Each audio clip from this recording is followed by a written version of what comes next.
அன்று வராக அவதாரம் எடுத்து நின் உன்னுடைய திரு எயிற்றால், எயிருனா பல்லுன்னு அர்த்தம், பன்றிக்கு இருக்கக்கூடிய கோரைப்பல்.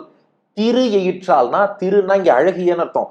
திரு எயிற்றால் அந்த வராக பெருமாளுடைய அழகான கோரை பல்லாலே ஒரு பன்றி கோரை கிழங்கு அப்படி குத்தி மேல எடுக்கிற மாதிரி நீ திரு எயிற்றால் உன்னுடைய அந்த கோரை பல்லாலே இடந்து, இடந்துன்னா மேலே உயர்த்தின்னு அர்த்தம். ரசாதல லோகம் லெவல்ல கீழே இருக்கா பூமி தேவி, அவளை கீழே இருந்து மேலே இடந்து நீ கொண்ட, நீ கொண்டனா நீ மணந்து கொண்டன்னு அர்த்தம். அவளையும் உன்னுடைய தேவி என்றுதானே பூமி தேவியும் திருக்கல்யாணம் பண்ணிண்ட.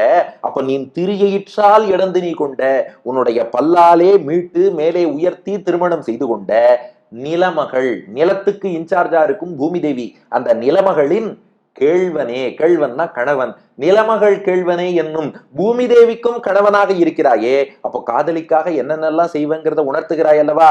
அந்த பூமி தேவி எப்போ சந்தோஷப்படுவான்னா, அந்த பூமியில் வாழும் அடியார்கள் எல்லாரையும் நீ காப்பாத்தினாதான் அந்த நிலமகளாகிய பூமாதேவி தாயார் சந்தோஷப்படுவா.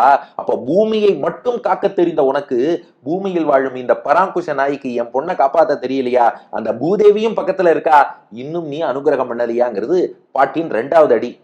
சரி, இவாள்லாம் பரவாயில்ல, பெரிய பிராட்டிங்கிற மகாலட்சுமி கருணையே வடிவெடுத்தவள், பெருமாள்கிட்ட குற்றத்தை பொறுத்துக்கோங்கம்பாளாம். இந்த பக்கம் பூமி தேவி பொறுமையே வடிவெடுத்தவள். அதனால பாருங்க, உலகத்துல எல்லாரும் தான் தப்பு பண்றா, தப்புன்னெல்லாம் சொல்லி இவனை தண்டிக்க கூடாது, எல்லாம் ஏத்துக்கோங்கன்னு சொல்லி அவ ஒரு பக்கம் சொல்றா. ஆனா நீலாதேவின்னு இன்னொரு தாயார், அவள் பிரேமம் காதலே வடிவெடுத்தவளாம். ஐயோ என் குழந்தை காத்துன்னு இருக்கான், இன்னுமா அனுகிரகம் பண்ணாம இருக்கள், சீக்கிரம் அனுகிரகம் பண்ணுங்கன்னு பகவானையே தூண்டக்கூடியவளாம். அந்த நீலாதேவியும் இருந்தும் கூட நீ ரட்சிக்காமல் இருக்கலாமா? அந்த நீலாதேவி தான் கிருஷ்ணாவதாரத்திலே நப்பின்னை பிராட்டியாக அவதாரம் பண்றா. யசோதைக்கு கும்பன்னு ஒரு அண்ணன் இருந்தான்.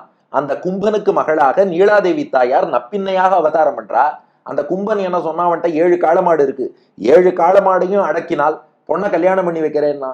கிருஷ்ணாவதாரத்துல அந்த நப்பின்னைங்கிற அந்த காதலியை மணப்பதற்காக 7 காளையெல்லாம் அடக்கினியே, பராங்குஷ நாயகிக்காக என்னப்பா பண்ண போற?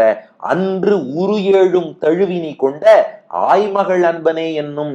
அன்று, அன்றுனா கிருஷ்ணாவதார காலத்திலே நப்பின்னை உன்னை காதலித்து காத்திருந்த வேளையிலே உரு 7, உருன்னா இடின்னு அர்த்தம்ங்கிறார் நம்பிள்ளை. உரு 7 அப்ப என்ன 7 இடியானா? அப்படி இல்ல, இடி போல முழக்கம் இடக்கூடிய காளைகளாம்.